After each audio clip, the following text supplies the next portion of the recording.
ಬೆಳಗಾವಿಯಲ್ಲಿ ಕಾಂಗ್ರೆಸ್ ಗೆಲ್ಲುವುದಕ್ಕೆ ಸತೀಶ್ ಜಾರಕಿಹೊಳಿ ಶಕ್ತಿಗೆ ಕಾರಣ. ಇದುವರೆಗೆ ಬೆಳಗಾವಿಗೆ ಸೀಮಿತರಾಗಿದ್ದವರು ಈಗ ರಾಜ್ಯವ್ಯಾಪಿ ಸಂಘಟಕರಾಗ್ತಾ ಇದ್ದಾರೆ.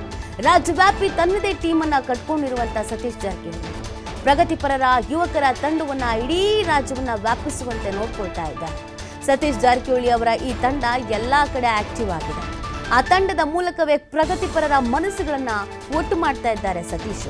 ಶಿಗ್ಗಾವಿಯಲ್ಲಿ ಅದೇ ತಂಡದ ಮೂಲಕ ತಂತ್ರಗಾರಿಕೆ ರೂಪಿಸ್ತಾ ಇದ್ದಾರೆ ಸತೀಶ್. ಶಿಗ್ಗಾವಿ ಬಿಜೆಪಿ ಭದ್ರಕೋಟೆಯನ್ನ ಛಿದ್ರ ಮಾಡಿದ್ದೆ ಬಲಿಷ್ಠ ತಂಡ. ನೋಡಿ, ಸತೀಶ್ ಜಾರಕಿಹೊಳಿ ಅವರು ಸಿಎಂ ಆಗಬಹುದಾದ ಅಭ್ಯರ್ಥಿ ಅಂತ ಹೇಳಿದಾಗ ಬೆಳಗಾವಿಗೆ ಮಾತ್ರ ಸೀಮಿತರಾಗಿದ್ದಾರೆ, ಅವರನ್ನೇನೋ ಸಿಎಂ ಅಂತ ಹೇಳ್ತಿರ್ರಿ ಅಂತ ಕೆಲವರು ಪ್ರಶ್ನೆ ಮಾಡಿದ್ರು.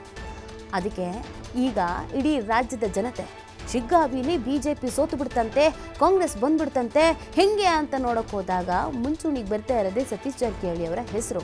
ಅಲ್ಲಿಗೆ ರಾಜ್ಯದ ಜನತೆಗೂ ಕೂಡ ಸತೀಶ್ ಜಾರಕಿಹೊಳಿ ಅವರ ತಾಕತ್ತೇನು ಅನ್ನೋದು ಗೊತ್ತಾಗಿದೆ.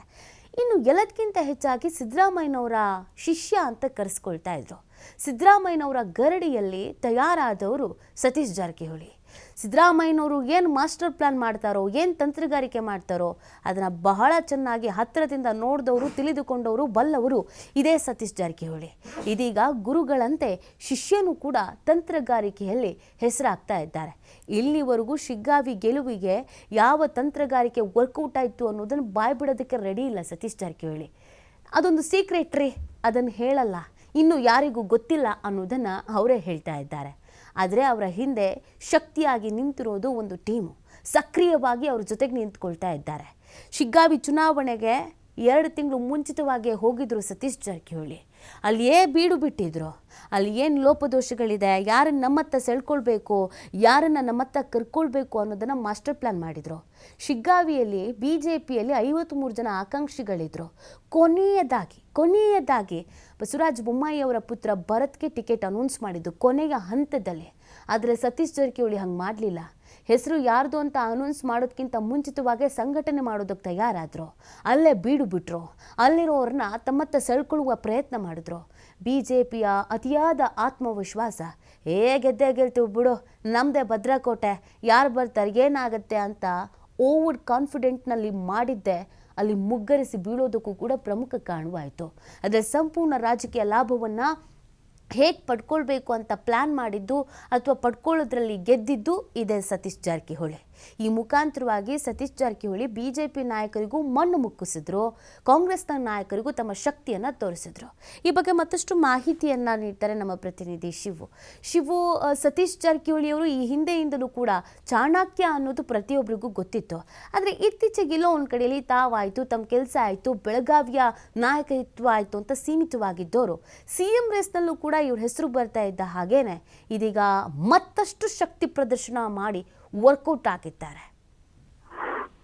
ಖಂಡಿತ ನೀತಿ ಈ ಮೊನ್ನೆ ನಡೆದಂತಹ 3 ವಿಧಾನಸಭಾ ಚುನಾವಣೆಗಳ ಉಪಚುನಾವಣೆಯಲ್ಲಿ ಕಾಂಗ್ರೆಸ್ 3 ಕ್ಷೇತ್ರಗಳನ್ನ ಗೆದ್ದಿದೆ. ಅದರಲ್ಲಿ ಬಹಳ ಟಫ್ ಆಗಿದ್ದಂತಹ ಕ್ಷೇತ್ರ, BJPಗೆ ಒನ್ ಸೈಡ್ ಆಗಿದ್ದಂತಹ ಕ್ಷೇತ್ರ ಅಂದ್ರೆ ಶಿಗ್ಗಾವಿಯಲ್ಲಿ ಅಷ್ಟು ಈಸಿ ಇರಲಿಲ್ಲ ಕಾಂಗ್ರೆಸ್ ಪಕ್ಷದ ಅಭ್ಯರ್ಥಿ ಗೆಲ್ಲಬೇಕು ಅಂದಿದ್ರೆ.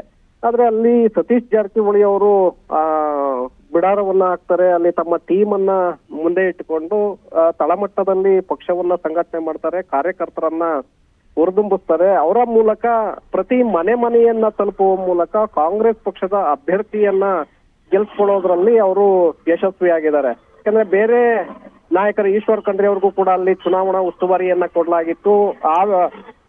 ಶಿವಾನಂದ್ ಪಾಟೀಲ್ ಅವ್ರಿಗೆ ಜಿಲ್ಲಾ ಉಸ್ತುವಾರಿ ಆಗಿದ್ರು. ಜೊತೆಗೆ ಲಕ್ಷ್ಮೀ ಹೆಬ್ಬಾಳ್ಕರ್ ಸೇರಿದಂತೆ 7 ಮಂದಿ ಸಚಿವರನ್ನ ಶಿಗ್ಗಾವಿ ಕ್ಷೇತ್ರಕ್ಕೆ ನಿಯೋಜನೆ ಮಾಡಲಾಗಿತ್ತು. ಆದ್ರೆ ಅತಿ ಹೆಚ್ಚು ಅಲ್ಲಿ ರಣತಂತ್ರಗಳನ್ನ ರೂಪಿಸಿ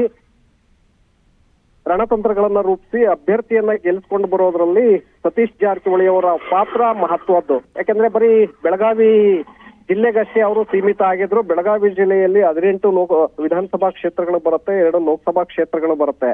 ಅಲ್ಲಿ ಕಾಂಗ್ರೆಸ್ ಪಕ್ಷ ಹೆಚ್ಚಿನ ಸೀಟುಗಳನ್ನ ಗೆಲ್ಲೋದ್ರಲ್ಲಿ ಸತೀಶ್ ಜಾರಕಿಹೊಳಿ ಅವರ ಪಾತ್ರ ಪ್ರಮುಖವಾಗ್ತಾ ಇತ್ತು. ಯಾಕೆಂದ್ರೆ ಅಷ್ಟರ ಮಟ್ಟಿಗೆ ಅವರು ತಳಮಟ್ಟದಲ್ಲಿ ರಣತಂತ್ರಗಳನ್ನ ರೂಪಿಸಿ ಮತದಾರರ ವಿಶ್ವಾಸವನ್ನ ಗಳಿಸುವಲ್ಲಿ ಅವರು ತಂತ್ರಗಾರಿಕೆಯನ್ನ ಮಾಡ್ತಾ ಇದ್ರು. ಬೆಳಗಾವಿ ಜಿಲ್ಲೆಗಷ್ಟೇ ಅವರು ಸೀಮಿತ ಆಗಿದ್ರು.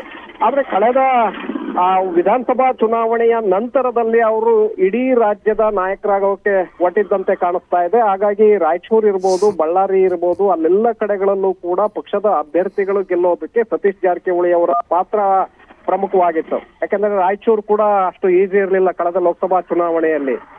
ಅಲ್ಲಿ ಕುಮಾರ್ ನಾಯಕ್ ಅವರ ಗೆಲುವಿಗೆ ಸತೀಶ್ ಜಾರಕಿಹೊಳಿ ಅವರ ಪಾತ್ರ ಪ್ರಮುಖವಾಗಿತ್ತು. ಹಾಗೆ ಬಳ್ಳಾರಿಯಲ್ಲಿ ತುಕಾರಾಂ ಅವರು ಗೆಲ್ಲೋದಕ್ಕೂ ಕೂಡ ಸತೀಶ್ ಜಾರಕಿಹೊಳಿ ಅವರ ಪಾತ್ರ ಪ್ರಮುಖವಾಗಿತ್ತು. ಸೊ ಹಾಗೆ ಪ್ರತಿಯೊಂದು ಕ್ಷೇತ್ರಗಳಲ್ಲೂ ಕೂಡ ಈಗ ತಮ್ಮದೇ ಆದಂತಹ ಒಂದು ಟೀಮ್ ಅನ್ನ ಅವರು ರಚನೆ ಮಾಡ್ಕೊಂಡಿದ್ದಾರೆ. ಮುಂದೆ ಸಿಎಂ ಕುರ್ಚಿಗೆ ನಾನು ಏರ್ಬೇಕು ಅಂದ್ರೆ ಎಲ್ಲ ಕ್ಷೇತ್ರಗಳಲ್ಲೂ ಕೂಡ ನಾವು ಹಿಡಿತವನ್ನ ಸಾಧಿಸಬೇಕಾಗತ್ತೆ ಅನ್ನುವಂತ ಕಾರಣಕ್ಕೆ ತಮ್ಮದೇ ಆದಂತಹ ಒಂದು ಟೀಮ್ ಅನ್ನ ಅವರು ಪ್ರತಿಯೊಂದು ಕ್ಷೇತ್ರಗಳಲ್ಲೂ ಕೂಡ ಬೆಳೆಸ್ತಾ ಇದ್ದಾರೆ. ಸೊ ಹಾಗಾಗಿ ಶಿಗ್ಗಾವಿ ಕ್ಷೇತ್ರದಲ್ಲೂ ಕೂಡ ಅದೇ ಒಂದು ತಂಡವನ್ನ ಮುಂದಿಟ್ಕೊಂಡು ಅಭ್ಯರ್ಥಿಯನ್ನ ಗೆಲ್ಸ್ಕೊಳ್ಳೋದ್ರಲ್ಲಿ ಸತೀಶ್ ಜಾರಕಿಹೊಳಿ ಅವರ ಪಾತ್ರ ಪ್ರಮುಖವಾಗಿರುವಂತದ್ದು ನೀತಿ. ಓಕೆ, ಥ್ಯಾಂಕ್ ಯು ಶಿವ ತಮ್ಮ ಡೀಟೇಲ್ಸ್ಗಾಗಿ.